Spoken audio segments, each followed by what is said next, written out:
company and that it wasn't manipulated by an external source, then you could use it equivalent to native trusted code.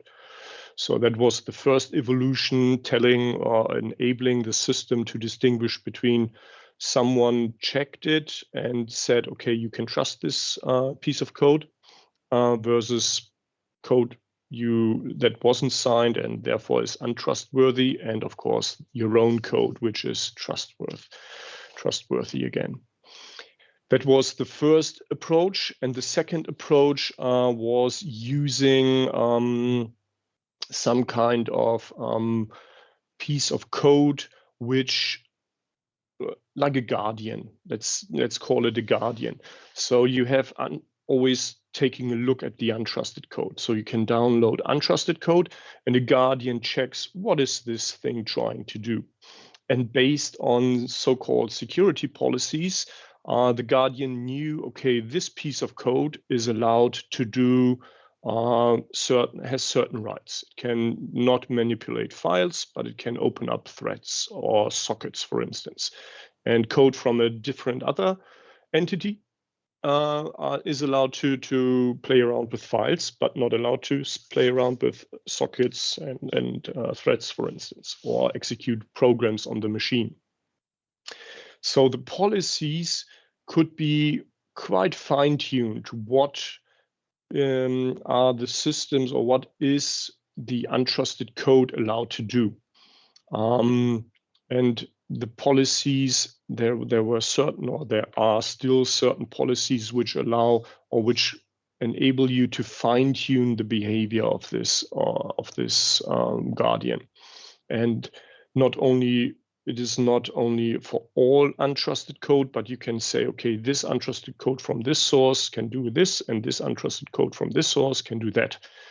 And therefore, it was quite nicely fine-tunable. And with the help of these policies, a guardian, the security manager, was looking at the foreign code and keeping an eye on it. And when the foreign code tried to do something fishy, which was not allowed based on the security policies, it prohibited the use of these calls. And of course, this is quite a nice concept.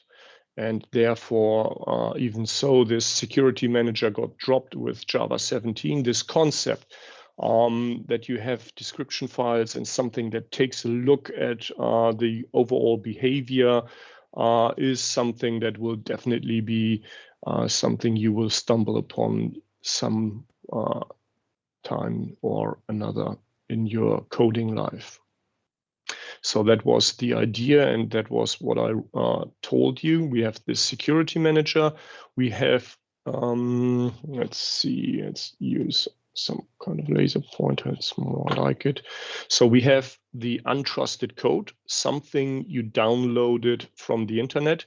And the idea of this security manager originated with the integration of the applets, which were downloaded from a web server, which were integrated in the browser on the machine, and which were then executed in the namespace of the machine, and therefore could break havoc if they were malicious. And in order to keep that at bay, they said, okay, these thingies that were downloaded can't do anything.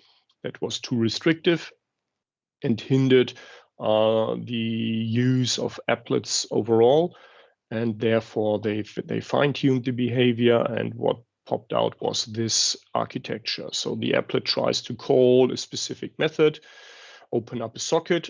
This open up a socket call first is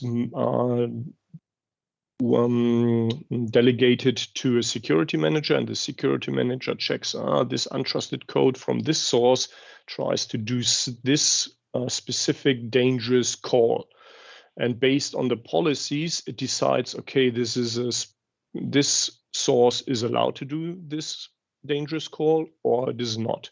And if it is not allowed to do this call, an exception was thrown, and if based on the policies this was okay, Then the security manager gave its okay, and the class could execute this method call.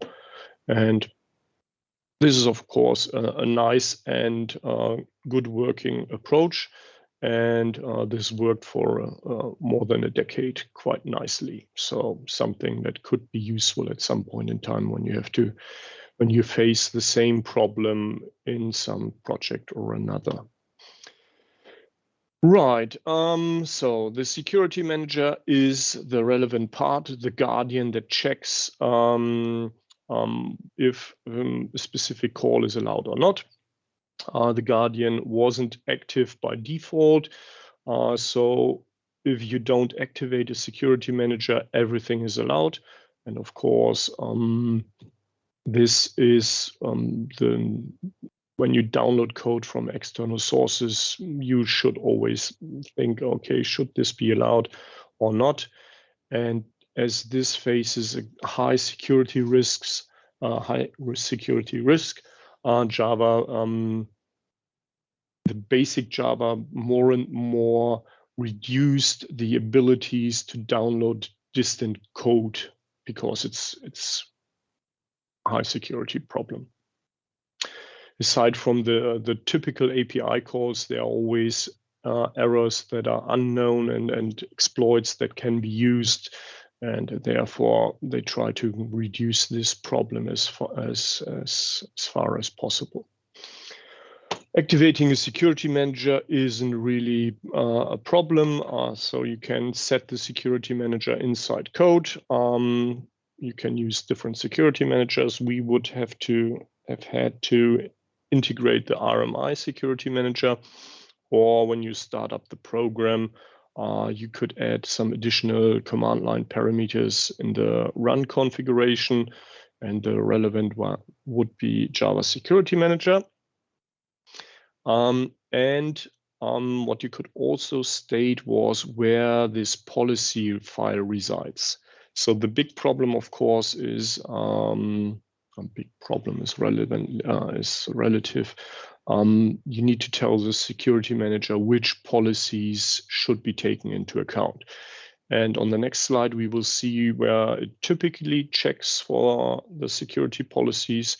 And of course, you could and can define your own policy file for your specific project and use that one. All you have to do is code the destination of this policy file in here. And then the security manager uses this policy file in your project and behaves regardingly. So aside from this hard coding, take this policy file, there are two places in the system where the JDK and runtime environment checks in general. One of it is in the runtime environment in the lib directory. There is a security directory, and in the security directory, there should be a java.policy file where the policy files are described. And additionally, there can be, it's optional, a .java.policy file in the home directory. And the tricky part is that both policy files will be combined. So when you state the wrong policy in one of these files, you could undo specific security aspects you defined here. Therefore, it should always be defined in a separate file and integrated during runtime in your project, which is always the best approach before using something or manipulating the basic policy files, which we have tried in the exercise with some of your project teams, and you should always remove this grant all mechanism. So what is the content of these policy files?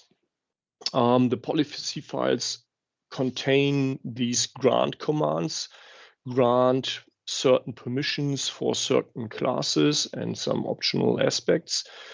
And for instance, the use of sockets could be integrated when you state something like this inside the the policy file, grant the socket permission for all code and specific types, so accept, connect, listen, and resolve. This would give you the access to playing around with sockets as non-trusted code, as from the perspective of external code. Or if you want to do that for a specific web server, you could do something like that. So it's quite nicely fine-tunable.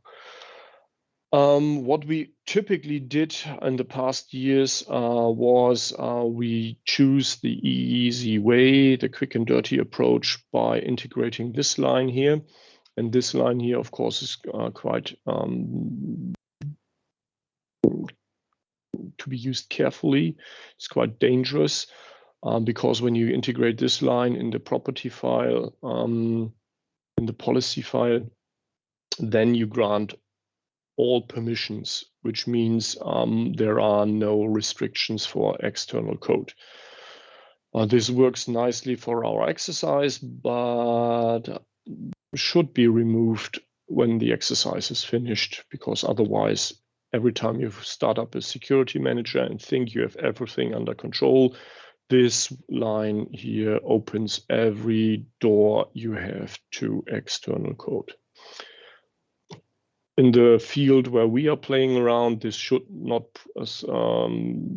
be a problem, because we typically don't do that much fishy stuff. But in companies, of course, this could be a problem. So what permission classes are relevant? So what are the dangerous aspects this security manager wants to take into account? Of course, playing around with files on your machine is something you want to control in some way or another. So you can manipulate, can external code play around with my files? Can external code play around with sockets? So open up a connection to some server you don't know and you never have heard of, and download some more malicious code, drop it on your machine, execute it, install a loophole, a door, a backdoor, and therefore shouldn't be. This should also be taken carefully.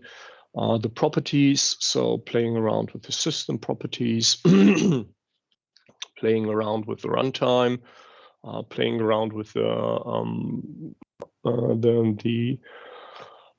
window resources, and so these were considered malicious or dangerous, and therefore these policy files were typically attached to these aspects.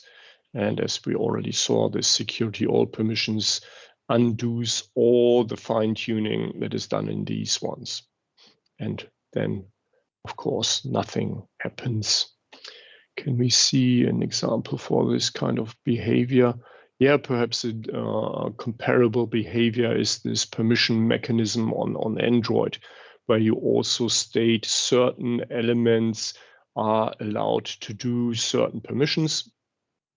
In this case, of course, the users are typically asked on the Android side if they really want this program to access the camera, to access the microphone, to access the position. And nevertheless, in the background, of course, there is an entity that makes sure that this call, that the app that wants to open up the camera has the okay from the users, and that the use of the camera was announced in the manifest file.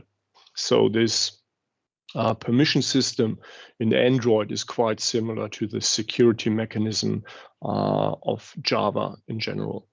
So, and this will, I bet some money on it that you will stumble upon something similar during the next 4 decades of your real work life. And this is a typical approach to solve this kind of problem.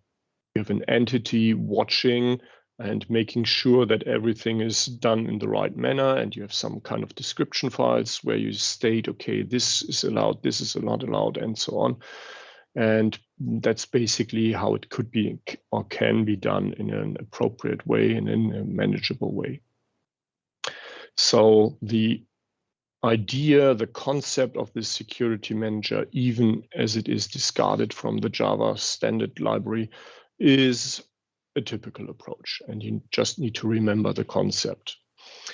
And regarding the XM, you don't need to remember all these names. It should be clear to you that there is this entity that watches over the system, that there is a policy file, a description file that states what can external code and what can it not do, and that there are areas of the home system which should be secured to external manipulation, like files, sockets, runtime, and Windows stuff. And that should be sufficient for the XM, as far as I remember. If not, I will check the question pool during next week, and then make sure that not something unused or not talked about content drops into the XM on some way. Right, this was something we skipped and which we now rehearsed. And this brings us to the next topic we skipped. And I think it was this part of the lecture. Yeah, right. We totally skipped the HTTP stuff because I assume most of you already played around with HTTP and HTML, CSS, and JavaScript in some way or another. At least most of you already have, because it's basically the background, the spine of our internet. And without this, nothing really works in our current society. Will be interesting to see how that develops over time. So HTTP is the protocol our internet world lives upon, works with, is the basis of. Without HTTP, surfing the net is quite difficult, nevertheless difficult. So HTTP stands for Hypertext Transfer Protocol. As we already heard multiple times, it's stateless. So the system does not remember what, or does not remember which call came before which other call. It's comparable to UDP. So the server receives packages from all the client, and it doesn't know from which client the package resides if it is not stated inside the package itself. The good thing about HTTP, and something that might change over time, is that it is human readable. So you can take a look at it, and you already did inside the exercise. So all this, the HTTP Echo C++ server, for instance, you should have taken a look, what does the browser send to the server in order to generate a reply, a matching reply. That was the exercise. Grab the HTTP request and then integrate the HTTP request in an HTTP response and send it back to the browser. And some of you experienced a few problems regarding that.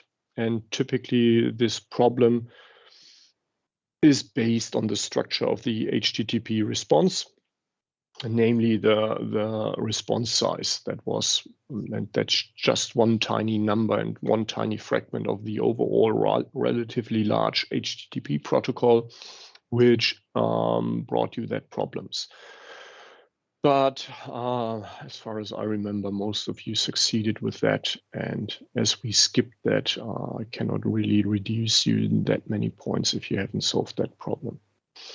So let's see what's in there in addition. Yeah, HTTP is mainly used as the protocol to access web servers, and used internally in web browsers. So something, when we use a browser that is used in the background. And of course, you also have to remember HTTP is used on sockets. It can, of course, be used in pigeons as well, but typically in our society, we use HTTP, and HTTP is the text that is sent over a socket communication to the client, respectively to the server. So this, what we did in exercise 1 is the foundation of everything. HTTP is the foundation of the internet, and then we had certain technologies which build on top of this HTTP communication, which is built on top of the socket communication. And that's the idea of distributed communication, taking a look at how does the communication between machines work. It was implemented and developed by Sir Tim Berners-Lee, one of the pioneers of computer science, and which is the person that is responsible for the chaos we're currently in. So he was named a Sir by the Queen, and nevertheless, we all have to thank him, because otherwise, who knows what strange format we would be using now if he hadn't envisioned and built together with colleagues this HTML, our web pages, and the HTTP protocol, which makes sure that these web pages are communicated from the server to the client, and that the client can state which web page it wants to see. And in the beginning, of course, efficiency was not really a thing. So that's one of the key reasons why it's human readable. They just played around and they made sure that they could check it, could read it without any further problems. And then the success of this HTTP protocol and HTML became to grow, and it became an how to restate that in English? Cannot really state it in English, and so it began to run without any breaks on it. It really got loose over the world. Everyone wanted to use it. It was fascinating. Suddenly you could communicate very simply with distant machines. Take a look at web pages. I was there when the internet started, so I started studying computer science in 1993, and then the internet wasn't really internet yet. I used computer modems to get connected to the internet and surf and browse the net, and it was quite tiny at that point in time, but it was fascinating. It was really something new, and of course, if a technology explodes in usage, you typically have the problem that you cannot get a lid on top of it anymore and stop it and think, okay, now it's working, everyone wants it, let's redesign it and make it more efficient, better, more, and something like that. So that becomes problematic, and therefore the systems are the way they are now. So different versions of HTTP were used. So 0.9 in 91, 96, we had 1.0. So not only GET anymore, but also POST. We had the first forms in the internet where we could enter something. And of course, with when you take a look at the internet now, we have web applications running in our browser looking like real programs running on the machine. Of course, this idea that you have something that runs in the browser and looks like an application has been hyped at least 2 times since the beginning of the internet era. So, and typically it really didn't pay out in the end. So it was dropped at some point. Then some grass grew on it, and someone else, new technologies arose. The internet got quicker, the machines got better, and someone said, let's try it again. And we are again at this point in, let's try it again to use the browser as the main access to software residing on distant machines, not on the desktop anymore, stuff like that. So it's typically waiting to be reborn again. If a hype dies down because the time isn't ready, it lingers in the background, and 5 to 10 years later, someone else digs it out and throws it on the market again. Sometimes the names change slightly, but nevertheless, the ideas stay the same. And you will realize that in a decade or two, when you've seen some of these hype cycles breaking over you, and everyone tries to solve everything with XML, and everyone tries to solve everything in the browser and with artificial intelligence and agents and whatever there is. That's the way it is. Yeah, 2.0 2015 was envisioned. 3-point-something is lingering ahead. We will see what the new versions bring us and how fast they are incorporated into the internet we know. HTTP, at that time, the client-server structure was, at the time HTTP was envisioned, client-server architectures were quite common. So HTTP also orientates itself at this point. So it's a typical request-response pattern. The browser sends a request, the server receives the request, analyzes the request, sends its response. The client analyzes the response, visualizes the response, users interact with the response, and a new request is set up, and this is the way it is done, typically, and on a low complexity approach. So how do these examples look like? So a typical GET request and a typical typical POST request, as a book I once used states it, could look like this.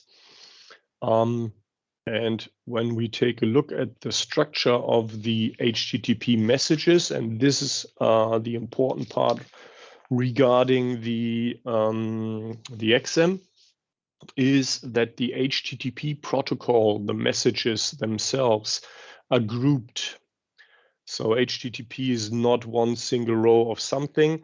It is grouped into certain categories, is not the right phrase. So there is a certain order of the protocol. Of course, every protocol is ordered. It has a syntax. It has specific semantics if we put some data into it. And of course, all HTTP messages have to follow this syntax. And the syntax of the HTTP protocol is that that the statement begins with a request or a response line. So that's the first thing that needs to be transferred.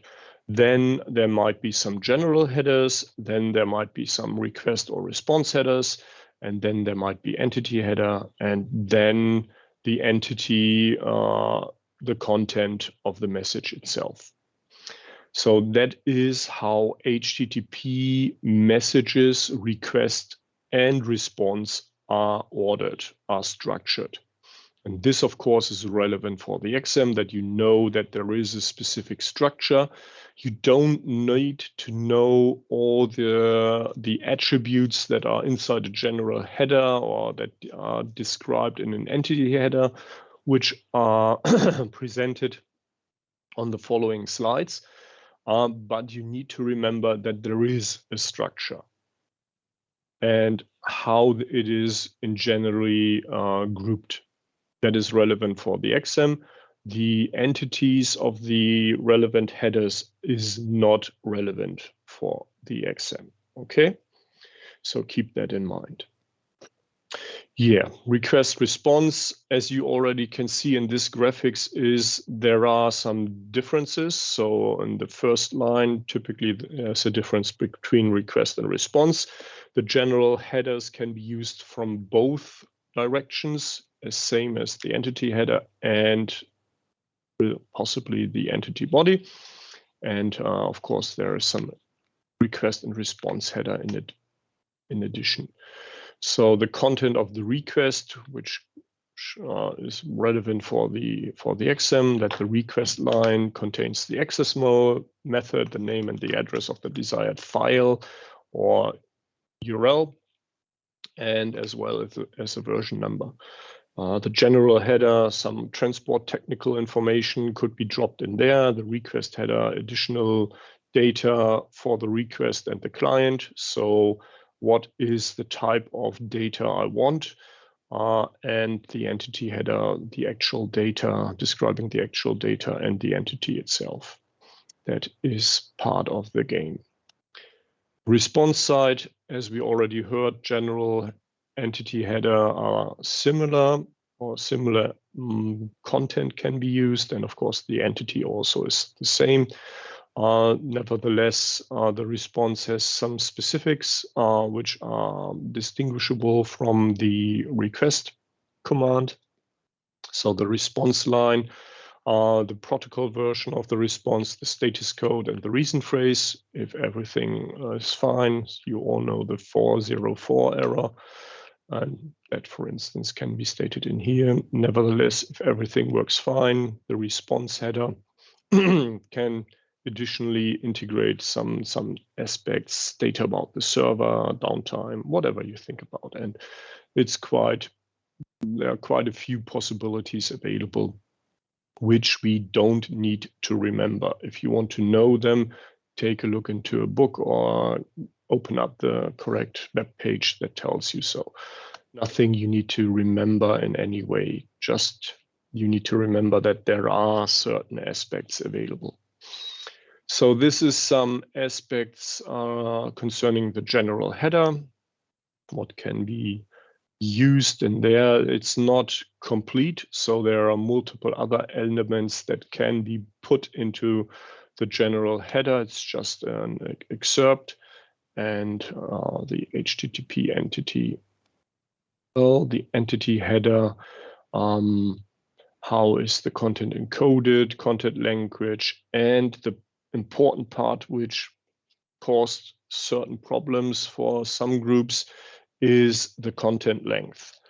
And of course, the content length needs to be exact. And we talk about that when we see a different other slide again. The content type, what type is the data that I'm sending to my communication counterpart, stuff like that.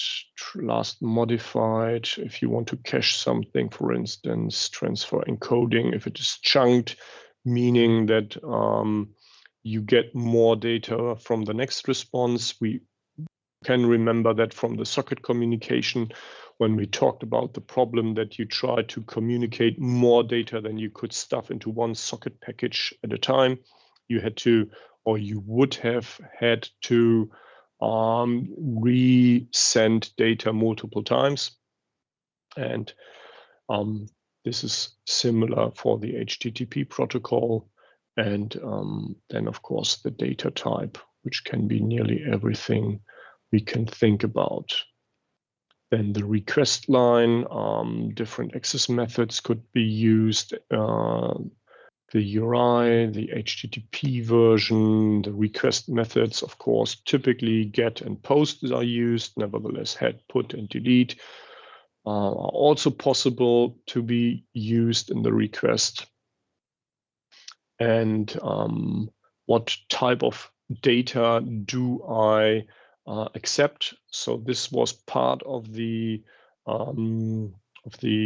exercise where we stated, okay, we want plain text, we want XML text, and we wanted application JSON. That is something that goes into the request header. What we accept, for instance, the encoding, the language, all this stuff can be put into the HTTP call. And if you took a look at the exercise results, then you already saw what your browser is sending to the server you're triggering and what can be derived from that. Yeah, a user agent, what is called host. Response is, of course, when we issue a request, the web server generates a HTTP response, and there is the protocol, the status code, and the reason phrase, and then the content typically drops out. So what kind of HTTP protocol are we talking about? The status code, if the request could be processed correctly, or if some kind of error occurred, or something occurred that the client, in our case, the browser, needs to take into account. And all this is incorporated there. So of course, the status codes are also grouped every time. You have a huge set of possibilities. The first approach of computer science is, and the first approach of science in general is, if you have a huge amount of things you need to manipulate or to manage, is categorize them, split them up into equals or sort of equals. Just think about your biology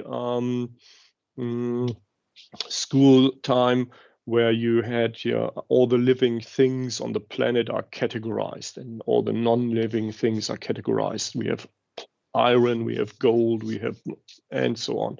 Everyone tries to categorize, and of course, computer science does the same. It's the typical approach of humankind. If you have a set of stuff you need to manage, try to categorize them, split up the problem into more useful chunks. This is the same for problems that can occur. So, information you might want to tell the client, and therefore the status code is also split up. So client error, server error, you requested something that isn't available on the server. So the typical 404 error, the page you want to call, the web application you want to call, the REST web service you want to call is not available, and therefore you can use those. And of course, you don't need to remember this grouping for the exam. It makes no sense, as well as knowing which status code is relevant for what. It is relevant that you know that there is some kind of status code in the reply, and then if you need the correct status code, you just open up a book or a web page and then use that. Yeah, the response headers, of course, also contain stuff interesting for us. Well, interesting is relative, is the information about the web server. So sometimes the web server also states what the web server is capable of. So it provides an information, okay, I'm this kind of web server. And of course, this is typically something you don't want to tell your communication partner, because that is something like, okay, I'm this kind of web server, and then an attacker might take a look at, okay, what are the exploit features of this kind of web server, and then use this knowledge to attack your web server. So what is typically done is you manipulate your web server response to something that is not true. So you hide your real identity from a web server perspective, and make sure that they first try it with attack patterns that do not really that are not relevant for your type of web server. But that is just a minor information. This brings us to the HTTP response, which was part of the exercise. And some groups stumbled into that problem, because when they constructed the C++ echo server, HTTP echo server, they miscalculated this content size. And the problem is if you tell the browser, okay, I will send 130 bytes of data of content, and you only send 122, the browser knows there are still 8 bytes of data missing and is waiting for these 8 bytes of data arriving. The problem is, of course, they will not be sent, and therefore the browser waits in a loop. It waits for the next 8 bytes to be sent. And therefore it is that important that you calculate the content size correctly to the byte. Same goes if you calculate too low, then of course some bytes are not interpreted correctly. But that depends on the browser, how smart the browser really is. If it ignores that and just uses what it has and tries to interpret it, and then do something with it. Of course, interpreting the result typically means you get some data from someone you don't know. And this is, for instance, this log4j problem. You could send a command into this log4j, and the log4j would just analyze it. Oh, what is this? Let's try to execute that. And of course, this brings in many problems. And therefore, this has to be taken into account carefully. And this was one of the minor complications on the exercise part. And with this, we come to an end of our lecture content, 9:45. So we now make a 5-minute break to 9:50. And at 9:50, we make a small question and answer session regarding the exam, if you still have questions. And if not, you are free to start with the exercise. Okay, so 5-minute break, and then we do a small question and answer regarding the exam. See you in 5.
Right, 9:50.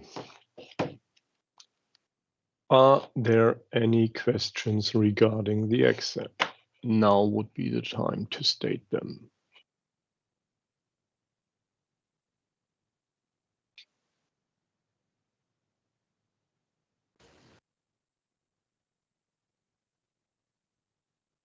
Any questions? Everyone prepared for the exam. Kann man vielleicht einen Modus mal durchgehen, wie es genau so abläuft? The mode of the exam will be, we meet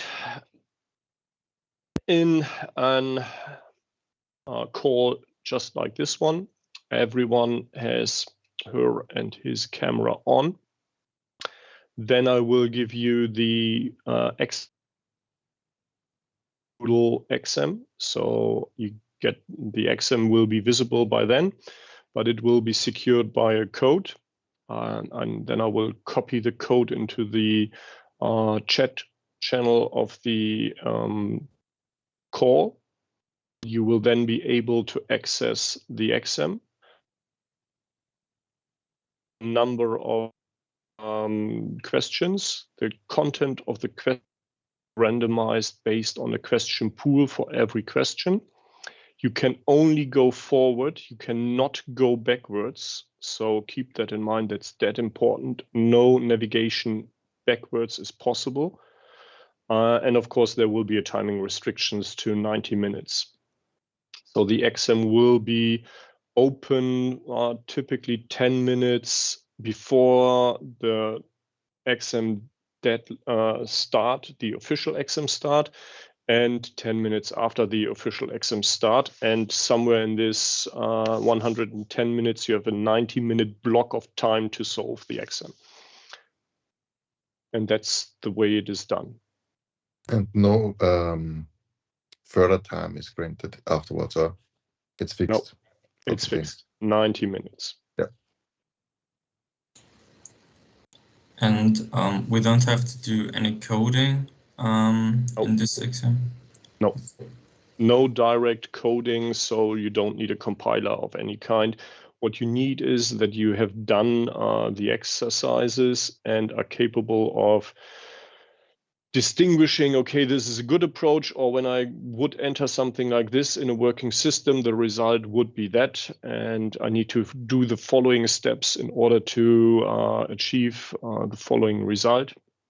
But that's basically it. No coding on paper, definitely not on paper, but also not in the Moodle platform. Okay, that's more exercise oriented, but there are still theoretical questions, or? Yeah, of course. And these are in free text answer or multiple choice, or? Depends. Sometimes it's free choice, sometimes it's multiple choice.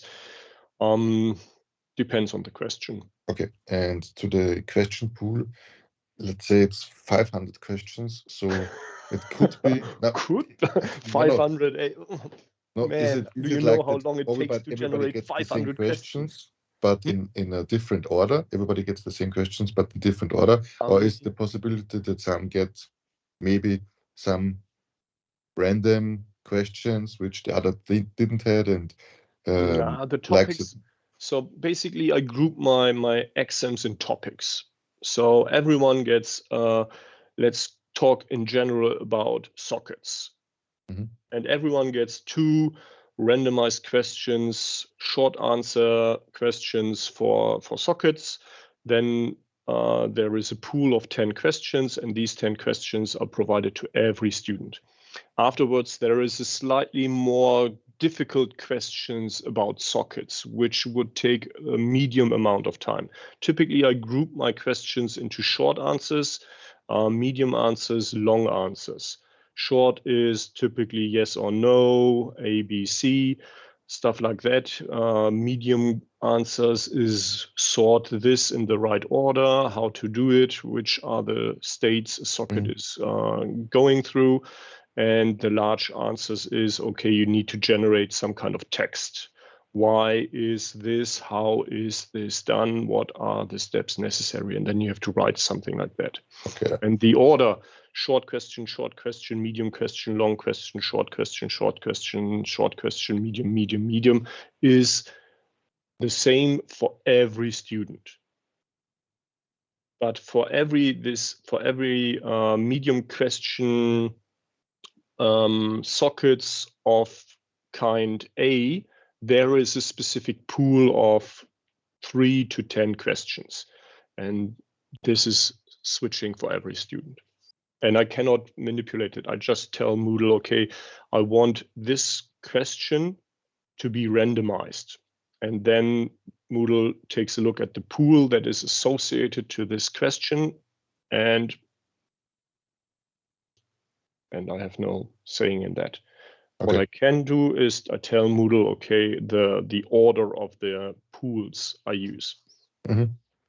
Yeah, because I think we all have had this in our lifetime when we get some tests and students don't get the same question.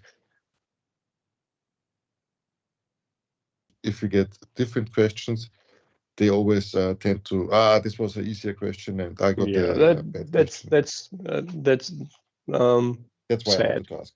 Yeah, it can happen, of course, but it always depends on the person if this is a difficult question or a simple question. And of course, it's an exam, so it needs to be difficult. And of course, the exam will be more difficult for others than for certain people. Certain people will say, that's the basic idea of an exam. It's trying to check which one of you prepared well, which is already a decent knowledge, and which ones of you still need to work on that. It's the idea of an exam. Of course, it will never be 100% fair, but you are all at home, and it will be even harder if you would be in the university and me running around in the rows and checking that you are all looking at your own paper. Mm. And when you would be in the university, you would definitely have to code. And without a compiler, that would be interesting. But Corona times. Just any more questions? And we only need a camera angle from the front, or do we need 2 cameras?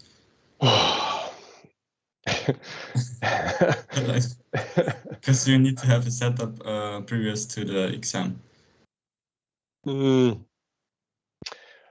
I can live with one camera showing not your face, but what you're doing with your hands. And but I of course need. I always hate that. I wanted to do it in the university. One front-facing camera will be okay.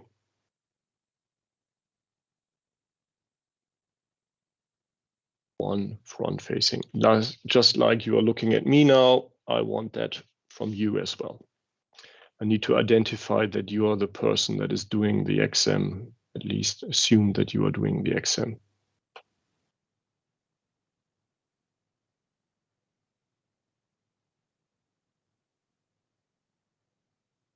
Anything else?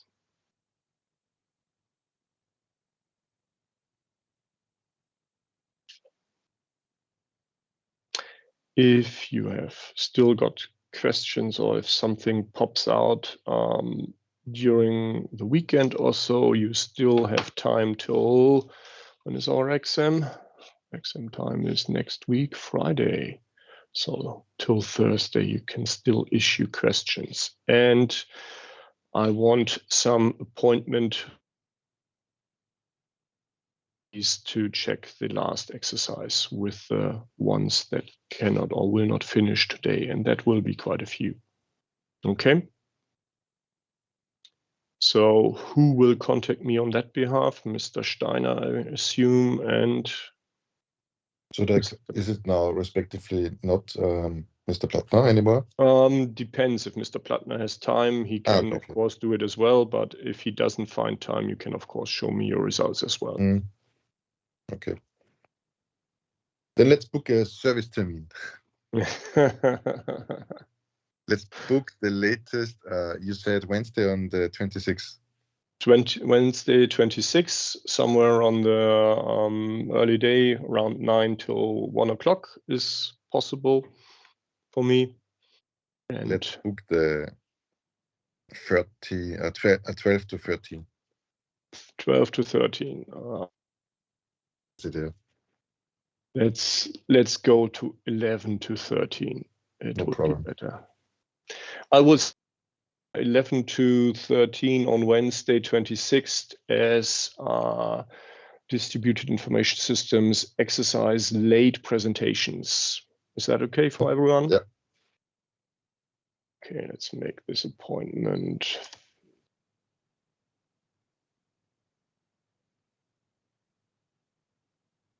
Can we somehow get any information if the already shown or already uploaded exercises are okay?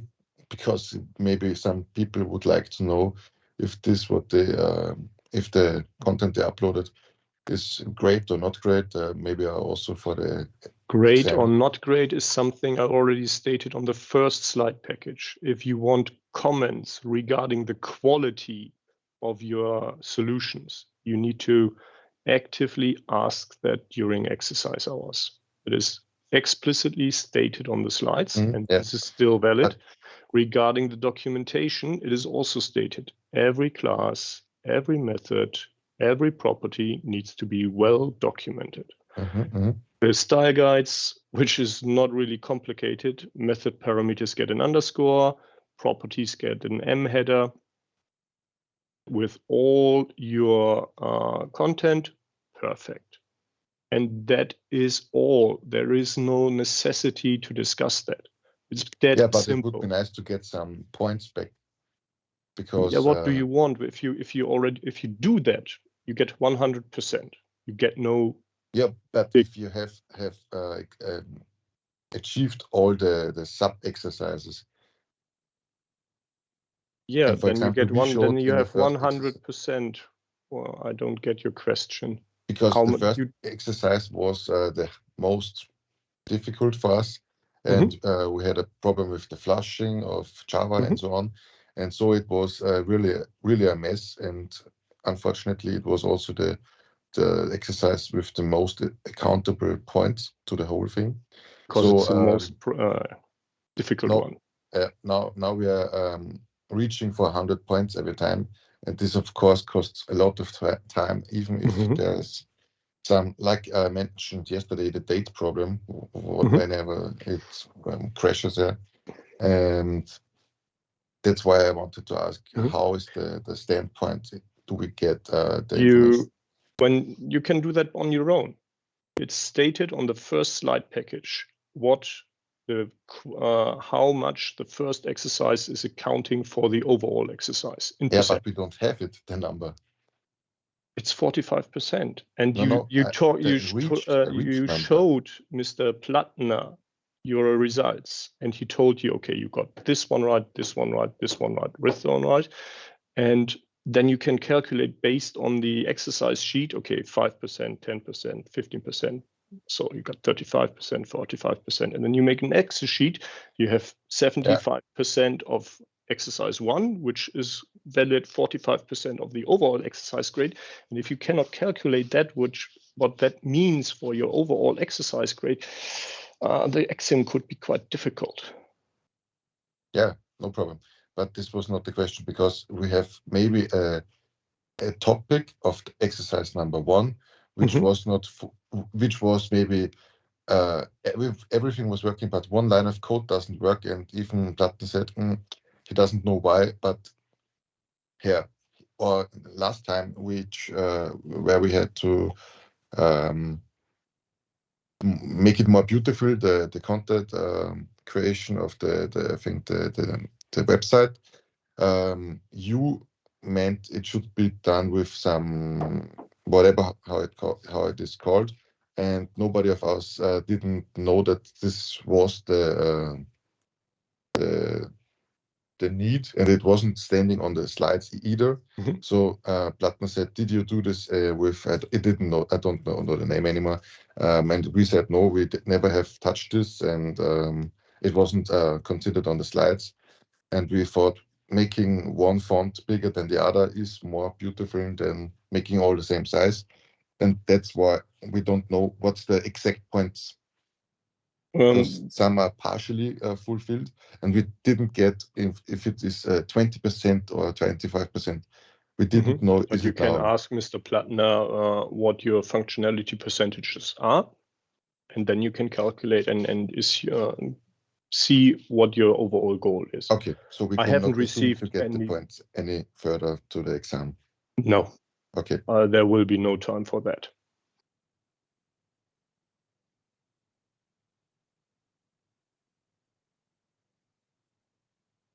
Any more questions regarding the exam?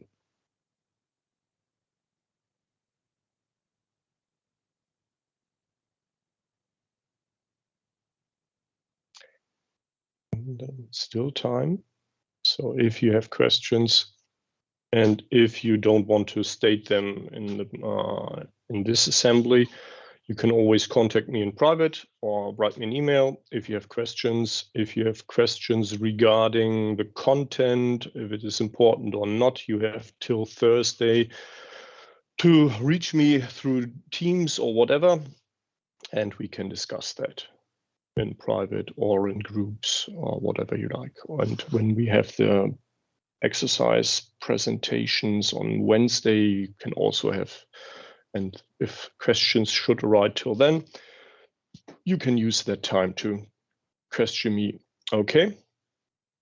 So if there aren't any more questions, last call, first, second, and third.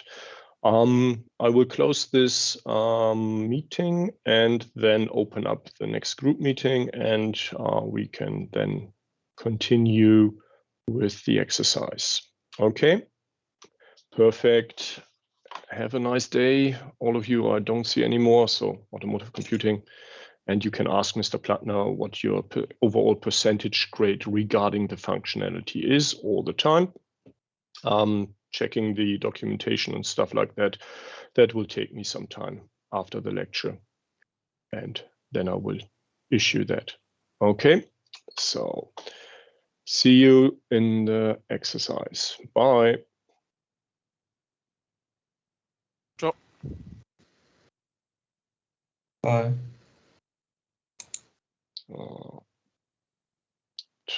Machen wir das mal dicht.